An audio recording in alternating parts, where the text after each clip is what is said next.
investigando desde el punto de vista de la calidad educativa y tiene un punto de vista muy interesante acerca de qué hacer con la educación.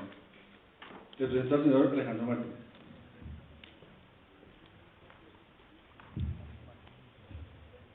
Bueno, ¿sí me escuchan ahí? ¿Sí me escuchan? Sí. Sí. Bueno, voy a ver si me puedo bajar acá para que puedan ver esto. En primer lugar, pues tomando en cuenta que es un formato tipo TED, o sea, tenemos que demorarnos muy poquito tiempo, pues traté de ayudarles con una presentación en el marco del ejercicio que estamos desarrollando. Esto, seguramente ustedes ya han visto la película, que no la han visto, se la recomiendo, es supremamente interesante y pues creo que desde mi perspectiva, ya van a entender un poco más a qué me refiero con eso de mi perspectiva, lo más valioso es que no se queda una crítica, sino que propone cosas. Es decir, decía, dijo, si a usted no le gusta algo o lo cambia o no se queja. Una cosa es quedarse en la crítica y otra cosa es plantear esquemas que pues, mejoren esa situación. Entonces yo me quise ayudar con esta presentación, no sé si se da bien. ¿Ah?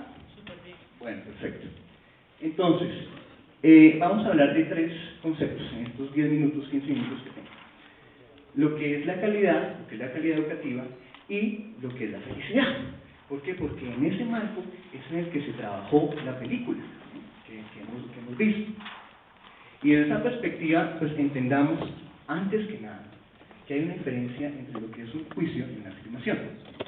Digamos que todos tenemos derecho, y es muy válido, a tener a plantear nuestra opinión con respecto a lo que observamos, y en ese marco nuestros juicios de valor, nuestras opiniones, están matizadas por lo que nos gusta, lo que no nos gusta, donde crecimos, el contexto en el que estamos y pues lo que aspiramos. Y en función de eso decimos, esto está bien, esto está mal, pero una cosa es un juicio, una opinión, y otra cosa es una afirmación. Y aquí no es una pelea entre el esquema positivista o el fenomenológico en investigación, ni si la ciencia es buena o es mala, o si la ciencia social. No, realmente hay que mirar sobre realidades, porque uno no puede cambiar lo que cree que está bien, como tampoco puede llegar y criticar sin conocer y no proponer nada, porque hay que conocer a fondo bien las cosas. Entonces, una cosa es una afirmación y otra cosa es un juicio de valor. Desde esa perspectiva, vamos a mirar entonces estos tres elementos en estos 10 minutos. Calidad. Primero, ¿qué es calidad? Hay muchas definiciones de lo que es calidad. Entonces, todo el mundo, como es un concepto que se maneja, digamos, convencionalmente y coloquialmente, todo el mundo pues dice, no, para mí calidad es esto y relaciona calidad con buena calidad y no necesariamente es lo mismo. Hay definiciones concretas con respecto a lo que es la calidad. Aquí yo quiero llamar la atención básicamente en algo y es en lo siguiente. La calidad del café colombiano, ¿no? Pues es algo que se destaca y que se reconoce mundialmente. Pero ustedes saben en qué se fundamenta la calidad del café. No es en la característica del café mismo, sino en la recogida. O sea, la calidad está asociada al proceso, no necesariamente al resultado. Y yo quiero referirme a eso precisamente porque vamos a hablar de calidad educativa, y para hablar de calidad educativa tenemos que entender qué es calidad. Y desde esa perspectiva nosotros trabajamos en el equipo de investigación del proyecto que yo manejo y establecimos que la calidad es un constructo sistémico, un mentefacto, o sea, una creación mental que se define en cada contexto es distinto, y que hace referencia a un nivel de desarrollo con respecto a un referente válido para dicho contexto. Es decir, la calidad es como la regla, y pues buena calidad es lo que es como mejorcito, ¿frente a qué? Frente a referentes que tenemos. Es decir, si no, pues todo puede ser bueno dependiendo de lo que nos parezca. Entonces, partamos de ahí. Vamos a ver entonces, y eso es una afirmación, es decir, no es que me parece, es decir, por eso les quise presentar esas definiciones que además son las que se manejan. ¿Qué hacemos? Es decir, si estamos en esta sociedad, pues así de trabajo. Vamos a mirar qué es calidad educativa, cómo se entiende calidad educativa, que es lo más crítico.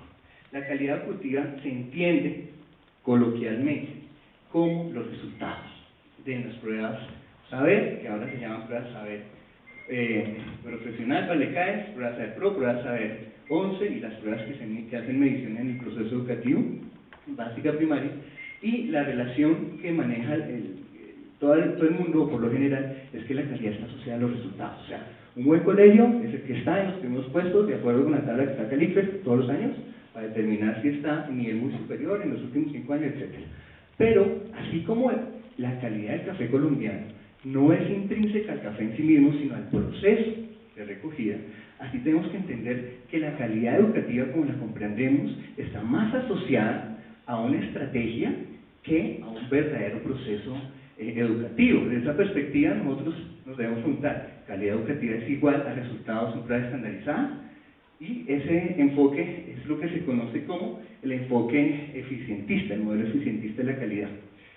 ¿Y por qué lo traigo a colación? Porque es que un colegio, eso no pasa acá, pero un colegio, ¿sí?, puede tener muy buenos resultados en los exámenes de estado. ¿Por qué? Pues porque tiene una estructura piramidal. Hay colegios, obviamente no es los nombres, donde entran 15 grados de kinder y salen solo 2 grados de 11. Es un proceso de UST en el que pues, van seleccionando lo mejorcito para efectos de esa calidad, para efectos de esos resultados, y pues al final sale nivel muy superior en los últimos 5 años. Hay colegios que hacen filtros. Un filtro es distinto a un diagnóstico. Los diagnósticos son necesarios como para saber cómo son las personas o en qué referente están. Pero una cosa es que uno haga un diagnóstico, otra cosa es que uno haga un filtro. Y hay colegios que hacían filtros al inicio, entonces si esa persona no ha tenido coeficiente intelectual de más de 130 o lo que sea, pues no entraba. Y bueno, eso es relativamente crítico, pero hasta hace unos años, porque yo estructuré esta presentación en un artículo que escribí en el 2007, estaba supremamente indignado, seguramente como los que hicieron la película en Argentina, con respecto al proceso educativo, de coordinar la excelencia educativa. Entonces, en ese marco, el filtro al final del proceso es lo más crítico.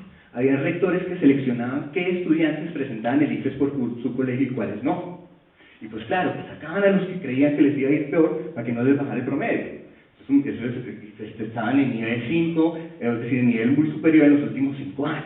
Y solo vemos en la tabla del ICFES quiénes eran los mejores colegios. Y por último están, digamos, lo que son los pre-ICFES. Hay colegios que le hacían pre-ICFES a todos los muchachos y pues obviamente tenían una ventaja frente a los otros. Entonces uno dice, bueno, pues el modelo eficientista o los resultados están asociados a una estrategia más que a un proceso pedagógico. Entonces nos hacíamos 2 preguntas. Nosotros entendemos, porque es que no es, cuando uno señala hay 3 dedos que lo miran a uno, nosotros entendemos que los resultados pueden ser producto de una estrategia y no de un proceso pedagógico. Listo, eso es lo primero. Y lo segundo, si eso es así, ¿cómo cambiamos eso sin botar a la basura todo lo que se ha hecho? ¿Por qué? Porque es que, no, ese colegio es terrible, mire cómo es de maquiavélico y pues, solo seleccionó a la gente, sí, pero finalmente logró que algunos pasaran a la universidad. Si sacan malos puntajes, ni siquiera pasan a la universidad. Entonces, no es simplemente botar la basura porque no nos gusta, sino mirar en qué realidad estamos y a partir de eso, cómo lo mejoramos. Entonces, eso fue como la segunda reflexión que hicimos al respecto, ¿sí? Seguimos. ¿Qué es felicidad? Eso sí es buenísimo. Eso sí es, si hay algo que es más complejo de definir es eso, porque eso es muy, muy subjetivo. Entonces, estamos hablando de una diferencia entre juicios, opiniones y lo que son las afirmaciones. Aquí quiero referirme a algo muy interesante que además ahorita está en boga, que es la marca Colombia. Son 3 preguntas asociadas a las 3 marcas Colombia que ha manejado el país, el Ministerio de Comercio, Industria y Turismo, desde hace unos 10, 15 años casi. Colombia es pasión, la pregunta, pasión está asociada a sacrificio. Segundo, ¿el riesgo es que hace? Pues claro que el riesgo es que hace, porque vamos a mirar unas cosas. ¿La respuesta es Colombia? Pues miremos, ¿a qué me refiero yo con eso? Colombia tiene uno de los peores índices de Gini del mundo, una de las peores distribuciones de la riqueza, 58.5 según el informe de desarrollo humano del 2011. El DANE pues, logró cuadrarlo para que se bajara a 54.5 con una nueva metodología, pero sigue siendo uno de los peores indicadores de la distribución de la riqueza en el mundo. O sea, le ganamos como 4 países en el mundo, y eso quiere decir que la distribución de la riqueza aquí es terriblemente inequitativa, es una bomba de tiempo. Segundo, según el Observatorio Laboral, en la década del 2001 al 2010 solo se graduaron 1.600.000 personas en educación superior, incluyendo técnicos, tecnólogos, especialistas, con una figura rara, magísteres y doctores. Tiene más doctores de Venezuela que nosotros. Y si esa fue la década en que se graduó más gente, extrapolemos esos 5 décadas, estamos hablando de alrededor de 8 millones de personas, de las 46 millones de personas, que no es tanto, que tienen educación superior. ¿Y por qué es importante? Porque la educación superior es la que desarrolla finalmente los países.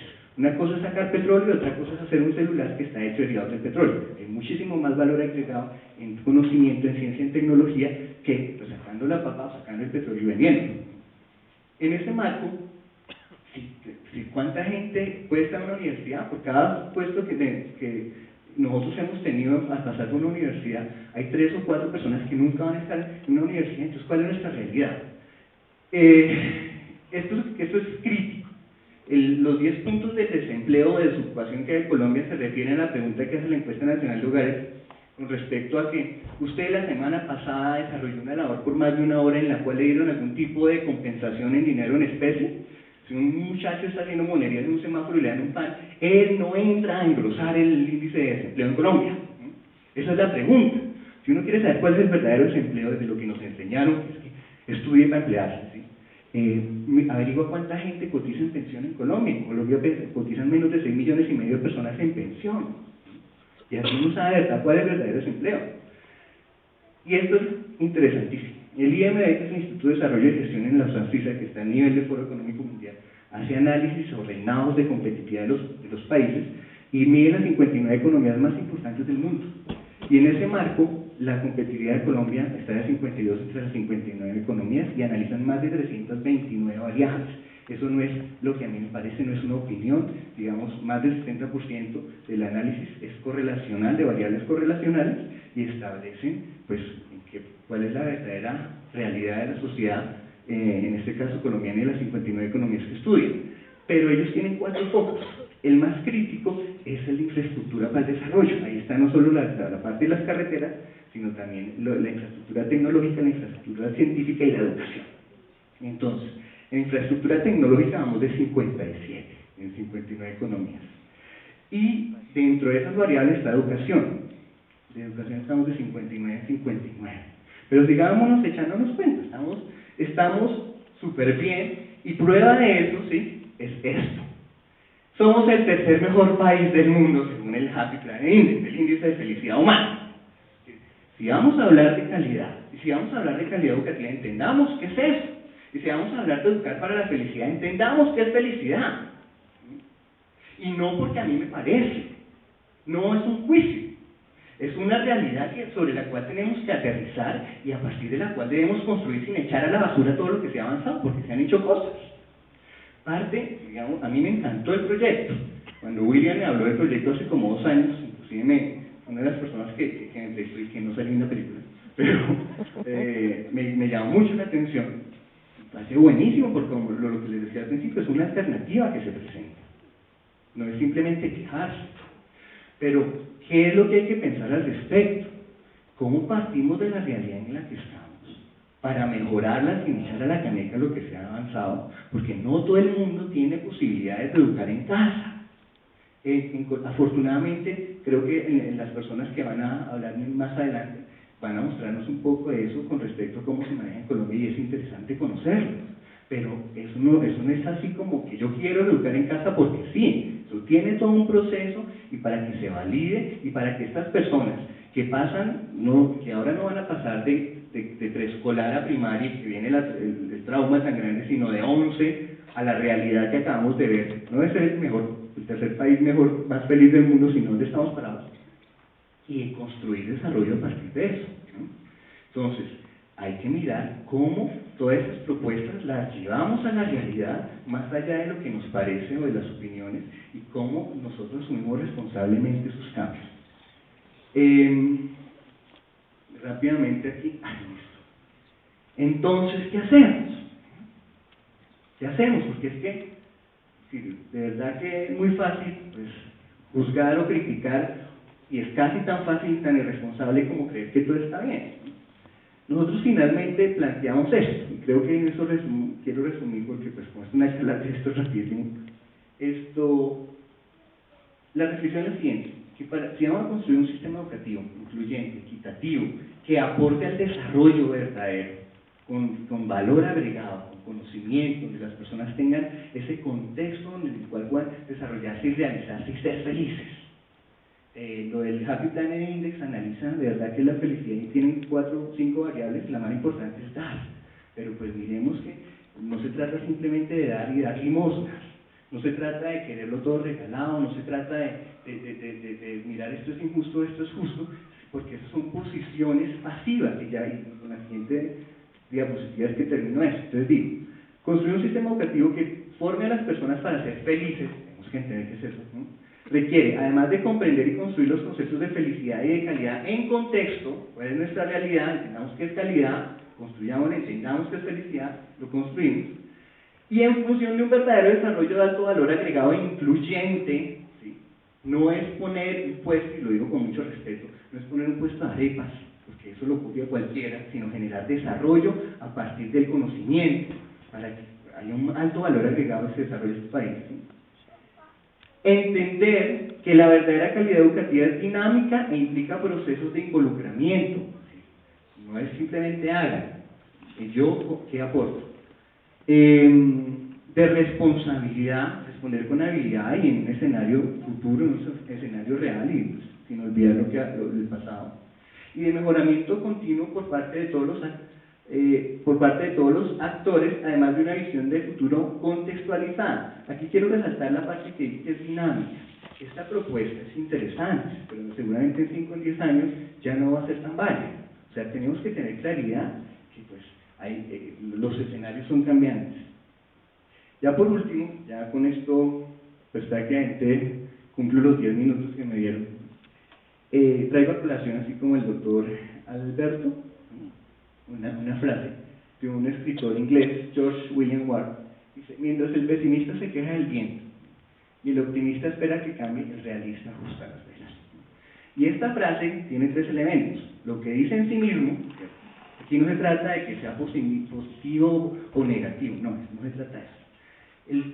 El elemento 1 es lo que dice, el elemento 2 es mirar como el optimista y el pesimista, ¿sí? Son posiciones pasivas de mirar que me hagan cosas, mientras que el realista está construyendo.